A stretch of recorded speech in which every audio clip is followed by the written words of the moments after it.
கர்த்தரும் இரட்சகருமாகிய இயேசு கிறிஸ்துவின் இனிதான நாமத்தினால Jesus Christ miracle ministry YouTube channel பார்க்குற அனைத்து உள்ளங்களுக்கு நண்பின் வாழ்த்துக்களை தெரிவித்துக் கொள்கிறேன். இயேசு தரும் இனிய குடும்ப வாழ்வுங்கிற தலைப்பில் என்ன கொண்டு பரிசுத்த ஆவியானவர் உங்களோட பேசுகிறாங்க.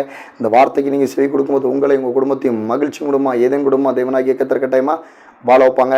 ஜெபத்தை குறித்து தான் பார்த்துட்டு இருக்கோம். இன்றைக்கி ஜெபத்தை குறித்து ஒரு செய்தி என்னென்னு பார்ப்போம். தானியேல் 6:10.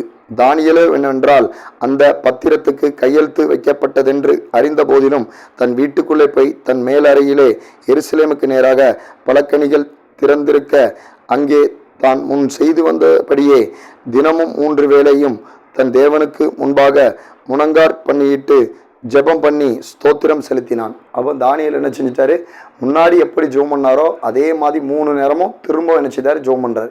அதுக்கு முன்னாடி உள்ள அந்த வசனங்களை படித்து பார்த்தீங்கன்னா தெரியும், அதுக்கு பின்னாடி உள்ள வசனங்களை படிச்சிங்கன்னா தெரியும். ஏன்னா அந்த பிரதானிகளும் தேசாதிபதிகளும் அந்த தரியு ராஜா அரசாளும் போது பிரதானிகளும் தேசாதிபதிகளும் சேர்ந்து என்ன செய்வாங்க, அந்த தரியு ராஜாட்ட போய் சொல்லி தானியேலை வந்து எப்படி சொல்லணும், அவன் அந்த ஜெபத்துக்கு தடையாக அவனுக்கு ஏதாவது ஒன்று பண்ணணும், அவனை ராஜாவை மேலே ஒரு ராஜா அவன் மேலே ஒரு அன்பு வச்சிருக்காரு, அவன் மேலே ரொம்ப அக்கறையாக இருக்காருன்னு சொல்லி அவனுக்கு ஏதாவது ஒரு குற்றம் செலுத்த பண்ணணும் அப்படின்னு சொல்லி என்ன செய்வாங்க, பிளான் பண்ணி இவங்க 2 பேரும் என்ன செய்வாங்க, தரியு ராஜாவை தான் 30 நாளைக்கு வணங்கணும், வேற எந்த தேவனையும் வேற யாரையும் வணங்கக்கூடாது அப்படின்னு சொல்லி ராஜாட்ட சொல்லி ஒரு கட்டளை போட சொல்லி போட்டுருவாங்க. அந்த கட்டளையும் போட்டுருவாங்க. அந்த கட்டளை போட்டும் தானியேல் வந்து எப்பவும் போல 3 நேரம் என்ன செய்தாரு, ஜெபம் பண்றாரு. ஆண்டவர்கிட்ட என்ன செய்ய, தேவனாகிய கர்த்தர்ட்ட முழங்கால் பண்ணிட்டு ஸ்தோத்திரத்தோட ஜெபம் பண்ணுறாரு. ஏன்னா அந்த கையெழுத்துக்கு பத்திரம் நம்ம தான் அதுக்கு பாத்திரமானுங்கிறது அவருக்கு தெரிஞ்சு என்ன செய்தாரு, 3 நேரம் எப்பவும் போல ஜெபம் பண்ணுறாரு. அதேமாதிரி நம்மளும் இந்த வீடியோ பார்த்துட்டு இருக்க சகோதர சகோதரிகள் நீங்கள் 3 நேரம் ஜெபம் பண்ணுறீங்களா? யோசிச்சு பாருங்கள். இந்த கொரோனா டைமில் கூட என்ன லாக்டவுனு, சர்ச்சுக்கு போக முடியாது அப்படிங்கிற ஒரு சூழ்நிலை வந்துச்சு. ஜெபிக்கலாம் வாங்க நிகழ்ச்சி மட்டும் தான் வந்துச்சு. ஒரு சில சகோதர செய்தியில் நினச்சிப்பீங்க 1 நேரம் கூட ஜெபிச்சிருக்க மாட்டாங்க அந்த டைமில். ஏன்னா சர்ச்சுக்கு போக முடியாது, எந்த விதமான சர்ச்சு பாஸ் சம்மந்தப்பட்ட கம்யூனிகேஷன் இல்லாமல் இருந்திருக்கும். ஒரு சிலவங்களுக்கு ஜெபிக்கிறவங்க அதில் மட்டும்தான் மற்றவங்க ஜெபிச்சிருப்பாங்க. சிலவங்க என்ன செஞ்சுருப்பாங்க, அந்த 3 நேரம் கூட ஜெபிச்சிருக்க மாட்டாங்க. 3 நேரம் நல்லா சாப்பிட சொன்னால் ஒரு சில சகோதர செய்தியில் நினச்சிக்கிறாங்க 3 நேரம் நல்லா சாப்பிட்றாங்க. 3 நேரம் அந்த நம்மளை படைச்ச ஆண்டவர், நம்மளுக்கு சுவாசத்தை கொடுத்த ஆண்டவருக்கு நம்ம 3 நேரம் அவர்கிட்ட பேசுகிறோமா, அவர்கிட்ட உறவாடுறோமா, அந்த கம்யூனிகேஷனில் இருக்கமா அப்படிங்கிறது ரொம்ப ரொம்ப முக்கியங்க. நீங்கள் அவரோட அந்த கம்யூனிகேஷனில் இருக்கும்போது தான் அவர் தன்னுடைய பிள்ளைகளுக்காண்டு இறங்கி வந்து உங்கள் ஜெபத்தை கேட்டு என்ன செய்வாங்க, கர்த்தராகிய தெய்வம் என்ன செய்வாங்க, பதில் கொடுப்பாங்க. ஆனால் தானியேலுக்கு தான் அந்த சிங்கக்கப்பியில் போடக்கூடிய அந்த கையெழுத்து போடப்பட்டவன் தெரிஞ்சிருந்து என்ன செய்கிறான், ஜெபம் பண்ணுறான் தானியேல். எப்பவும் போல 3 நேரம் நினச்சிதான் தேவனாகிய கர்த்தர்ட்ட ஜெபம் பண்ணுறான் ஸ்தோத்திரத்தோட. அப்போ நம்மளுடைய வாழ்க்கையிலும் பார்த்தீங்கன்னா எந்த பாடு எந்த ஓத்திரம் வந்தாலும் நமக்கு வந்து ஜெபம் தான் ஒரு முக்கியமான மெயின் பலனாக இருக்கணும். ஏன்னா நம்ம எப்பவும் போல என்ன செய்யணும், ஜெபம் பண்ணிக்கிட்டே இருக்கணும். எந்த பாடு வந்தாலும் எந்த ஓத்திரம் வந்தாலும் சரி, பிசாசினால நெருக்கடி வந்தாலும் சரி, மனுஷனால நெருக்கடி வந்தாலும் சரி, உங்களுக்கு வேலையே போனாலும் சரி, இல்லை வீட்டில் தரித்திரமே அதிகமானாலும் சரி, நீங்கள் ஜெபத்தை விட்டுறவே கூடாது.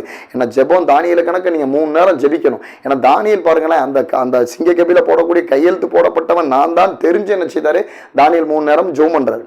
அதே மாதிரி என்ன செஞ்சுட்டாங்க, தானியேலை தூக்கி சிங்கக்கபியில் போட்டாச்சு. அப்புறம் சிங்கக்கபியில் போட்டதுக்கப்புறம் ராஜாவுக்கு ரொம்ப பிடிச்சவன் தானியேல். அப்போ ராஜா என்ன செய்யறான், அவனுக்கு ராஜா வந்து என்ன செஞ்சுட்டு போகிறான், தானியேலை பார்த்து சொல்லிட்டு போகிறான், நீ ஆராதிக்கிற தெய்வம் உன்னை தப்பி வைக்க வல்லவராக இருக்காரு அப்படின்னு என்ன செஞ்சுட்டு போகிறான்.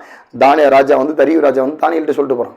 அப்போ நீங்கள் 3 நேரம் ஜெபிச்சிங்கன்னா உங்களுக்கு எவ்வளோ பெரிய பாடு ஒவ்வொருத்தரும் நிந்த நெருக்கடி வந்தாலும் சரி, மனுஷனால் உங்களுக்கு ஒரு பாதிப்பு வந்தாலும் சரி, அந்த தேவனாகிய கர்த்தர் என்ன செய்வார், அதுலேருந்து உங்களுக்கு தப்பி வைப்பார்.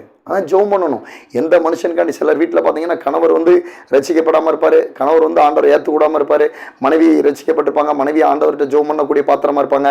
ஆனால் அந்த கணவர் என்ன செய்வார், தடை போடுவார், நீ ஜெபம் பண்ணக்கூடாது, நீ பைபிள் எடுக்கக்கூடாது, நீ சர்ச்சைக்கு போகக்கூடாதும்பாரு. ஆனால் ஒரு சில மனைவி மாதிரி என்ன செய்கிறாங்க, அதுக்கு கட்டளை இட்டு அந்த அவர் கொடுக்குற அந்த கட்டளைக்கு சரின்னு சொல்லிட்டு ஜெபம் பண்ணாமல் கையெழுத்து போடாமல் இருக்காங்க. ஆனால் ஒரு சிலவங்க நினைச்சாங்க அவர் பாட்டில் சொன்னாலும் பரவாயில்ல, நான் ஜெபம் பண்ணுவேன், நான் சர்ச்சைக்கு போவேன்னு சொல்லி போய்கிட்டு இருக்காங்க. அப்போ நீங்கள் தொடர்ந்து ஜெபிக்கும் போது தான் அங்கே கணவர் தொடப்படுவார். இப்படி எத்தனையோட சகோதரிகள் நான் கேள்விப்பட்டிருக்கேன். கணவர் போகக்கூடாது, சர்ச்சைக்கு போகக்கூடாது, ஜெபம் பண்ணக்கூடாதுன்னு சொல்கிறாங்க பிரதர் அப்படின்னு சொல்லியிருக்காங்க. ஆனால் அதையும் மீறி ஜெபம் பண்ணுறாங்க. ஜெபம் பண்ணும் போது தான் அங்கே வந்து மாற்றம் உண்டாகும் கண்டிப்பாக. ஏன்னா நீங்கள் ஆராதிக்கிற தெய்வம் உண்மையுள்ளவருங்க.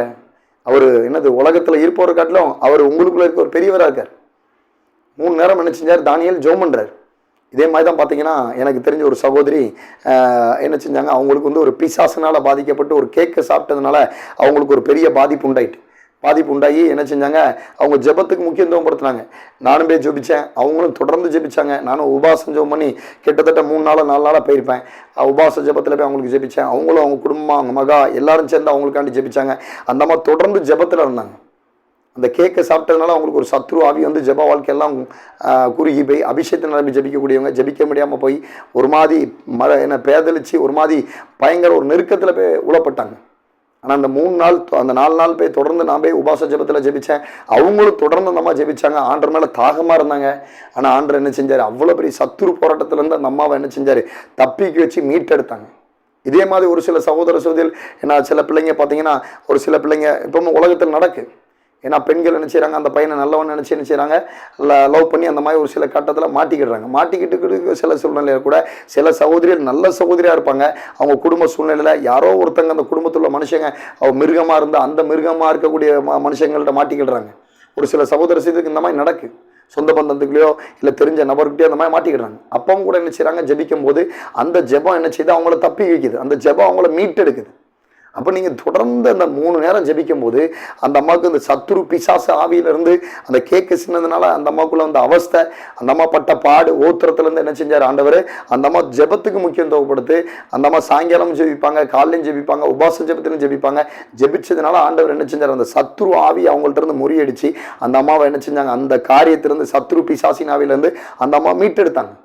அதே தெய்வம் இன்னைக்கும் ஜீவிக்கிறார். அந்த தெய்வம் இன்னும் நம்மளை என்ன செய்யறார், நமக்குள்ள வாசம் பண்றார். அப்போ நீங்க தொடர்ந்து ஜெபிக்கணும். 3 நேரம் சாப்பிட்றோம், அந்த சாப்பாடு நமக்கு என்னது, நம்ம சரீரத்துக்கு ரொம்ப முக்கியம். சாப்பிட்டா தான் நமக்கு பலம் இருக்கும். அதே மாதிரி 3 நேரம் அந்த ஆத்மாவுக்கு அந்த ஆகாரத்தை கொடுத்து பாருங்க. அந்த தேவனுடைய வார்த்தையின்படி நீங்க ஜெபிச்சு பாருங்க. அந்த ஆத்மா என்ன செய்யும், இன்னும் பலப்படும். அந்த ஆத்மா என்ன செய்யும், இன்னும் உயிர்ப்பிக்கப்படும். அந்த ஆத்மா என்ன செய்யும், இன்னும் உங்களுக்குள்ள ஒரு புது எனர்ஜியை கொடுக்கும். அப்போ நீங்கள் என்ன செய்யணும், 3 நேரம் ஜெபிக்காதவங்க 3 நேரம் ஜெபிக்க என்ன செய்யுங்க, நீங்கள் இன்னைக்கு வந்து ஆண்டவர்கிட்ட ஒப்புருவாங்க. ஆண்டவரே நானும் தானியேல் கணக்கு 3 நேரம் ஜெபிக்கப்பா, நீங்கள் ஜெபிச்சு பாருங்கள். உங்களுக்குள்ள எந்த சத்துரு போராட்டம் இருந்தாலும் சரி, பிசாசுகிரியாக இருந்தாலும் சரி, செய்வன் ஆவியலாக இருந்தாலும் சரி, கடன் பிரச்சனையாக இருந்தாலும் சரி, வியாதியாக இருந்தாலும் சரி, அந்த சிங்க கெபிக்குள்ள தானியேலை போட்ட உடனே அந்த தானியேலுக்கு கர்த்தர் ஒரு தேவ தூதரை அனுப்பி, ஏன்னா தானியேல் வந்து தேவனுக்கு வந்து உண்மை உத்தமமாக இருந்தான், உண்மை உள்ளவனாக இருந்தான். அதனால ஆண்டவர் என்ன செஞ்சாரு, தானியேலுக்காண்டி சிங்க கேபிக்குள்ள ஒரு தேவதூதர் அனுப்பி சிங்கத்தின் வாயை கிழிச்சு என்ன செஞ்சாரு, தானியேலை வந்து அந்த சிங்க கேபில இருந்து ஆண்டவர் தான் நோக்கி கூப்பிடுறான். அப்ப என்ன செஞ்சா, ஆண்டவர் என்ன செஞ்சாரு, தூதர் அனுப்பி சிங்க கேபியை அந்த சிங்கத்தின் வாயை கிழிச்சு அவனை தானியேலை வந்து தப்பிக்க செஞ்சார். அதே தெய்வம் இப்பவும் நம்மளோடு ஜீவிக்கிறார். நீங்க ஜெபம் பண்ணி பாருங்க, எவ்வளவு பெரிய நெருக்கடி, எவ்வளவு பெரிய போராட்டமா இருந்தாலும் சரி, அந்த போராட்டத்துல இருந்து ஆண்டவர் என்ன செய்வார், அந்த பிசாசு கொண்ட போராட்டத்தை கிழிச்சு உங்களை கண்டிப்பா உங்களையும் உங்க குடும்பத்தையும் மீட்டெடுத்து வெளியே தப்பி வச்சு கொண்டு வருவாருங்க. அந்த தெய்வம் இன்னைக்கு ஜீவிக்கிறார். நீங்க விசுவாசி பாருங்க. தானியேலுக்கு நடந்த அந்த அற்புதம் இப்ப இந்த சகோதரிக்கு நான் சொன்னேன், அந்த கேட்கறனால சத்ரு பிசாசு போராட்டத்துல செய்வனாவில வசப்பட்ட சகோதரியை கர்த்தர் என்ன செஞ்சார், தப்பிச்சு மீட்டெடுத்தாரு. இன்னைக்கு எத்தனையோ சகோதர செயல் அவங்க வந்து சகோதரிகள் என்ன செய்றாங்க, தன்னுடைய சத்ரு பிசாசினுடைய ஆவியுள்ள மனுஷங்கள்ட்ட மாட்டிக்கொள்றாங்க. மாட்டிக்கொள்ளும் போது அவங்க ஜெபிக்கும் போது அந்த ஜெபத்துல இருந்து கர்த்தர் நினைச்சுதாரு மீட்டெடுக்க. அப்ப நீங்க ஜெபிச்சு பாருங்க, 3 நேரம் ஜெபிங்க. 3 நேரம் அந்த ஆத்மாவுக்கு என்ன செய்யுங்க, நீங்க ஜெபங்க. அந்த ஜெபத்துல அந்த கர்த்தருடைய கம்யூனிகேஷன்ல வாங்க. அந்த ஆத்மா வந்து நீங்க ஜெபிக்க என்ன செய்யும், உயிர்ப்பிக்கப்படும், இன்னும் ஜீவன் அடையப்படும். அதனால நீங்க 3 நேரம் கண்டிப்பா என்ன செய்யுங்க, 3 நேரம் சாப்பிடுறது போல 3 நேரம் ஆண்டவர்கிட்ட உறவாடுங்க. ஏன்னா வந்து பாத்தீங்கன்னா ஆதாம் வந்து என்ன செஞ்சாரு, ஆதாம்கிட்ட வந்து கர்த்தர் என்ன செஞ்சாரு, உறவாடினாரு, பேசி வச்சு. அந்த பழைய ஆதிகாமத்துல ஃபர்ஸ்ட் அதிகாரத்தெல்லாம் படிச்சீங்கன்னா ஆதாம தேடி வருவார், ஆண்டவர் சாயங்காலம் வருவார், காலையில் வருவார், ஆதாமே என்ன செய்யறேன்னு செஞ்சாரு, உறவாடினார். அதே மாதிரி நீங்க 3 நேரம் 4 நேரம் 5 நேரம் ஜெபிச்சு பாருங்க. ஆண்டவரோட அந்த கம்யூனிகேஷன்ல நீங்க உறவாடுங்க. ஆண்டவர் உங்களோட ஜெபத்தை கேட்டு உங்களை எப்படியாப்பட்ட காரியத்துல இருந்தாலும் உங்களை மீட்டெடுத்து உங்களுக்கு ஜெயத்தையும் விடுதலையும் தேவனாகிய கர்த்தர் கட்டாயமா கொடுப்பாங்க. ஏன்னா இப்போ ஒரு சில முஸ்லீம் சகோதர செய்தியெல்லாம் பார்த்தீங்கன்னா 5 நேரம் தொழுதாங்க, 5 நேரம் நினைச்சுதாங்க தொழுதாங்க. அப்போ அவங்க 5 நேரம் தொழுதாங்க. அப்போ நம்ம கிறிஸ்தவங்க 1 நேரம் கூட ஜெபிக்கிறதுக்கு நினைச்சது உங்களுக்கு கஷ்டமா இருக்கு. ஜெபிச்சு பாருங்க, ஜெபிச்சா தான் மாற்றம் உண்டாகும். அவங்க 5 நேரம் முஸ்லீம்ஸ் வந்து என்ன காரியம் இருந்தாலும் 5 நேரம் தொழுதுறாங்க. முக்கால்வாசி 80% முஸ்லீம்ஸ் தொழுதாங்க. அப்போ நீங்கள் என்ன செய்யணும், 3 நேரம் கண்டிப்பாக ஜெபிக்கிறதுக்கு இன்னைக்கு என்ன செய்யுங்க, உத்தரவாதம் எடுத்து பாருங்க.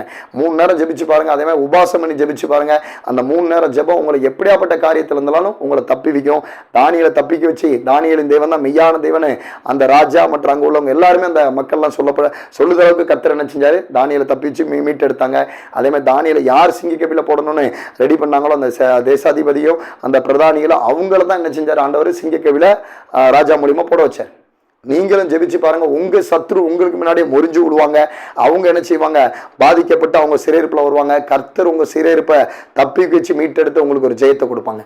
தேவன் தாமே இந்த மூணு நேரம் ஜெபிக்கிற ஜெபத்தை குறித்து உங்களோட ஆவியானவர் பேசியிருப்பாங்க நான் விசுவாசிக்கிறேன். இந்த வார்த்தைக்கு நீங்கள் செவி கொடுங்க. இந்த வார்த்தையின்படி நீங்கள் நினைச்சீங்க 3 நேரம் ஜெபிக்க உங்களை அர்ப்பணிங்க. கர்த்தர் தாமே உங்களுக்கு பெரிய காரியங்களை செய்வாங்களாங்க. நீங்கள் கர்த்தரால் ஆசீர்வதிக்கப்பட்ட தேவஜனங்கள்.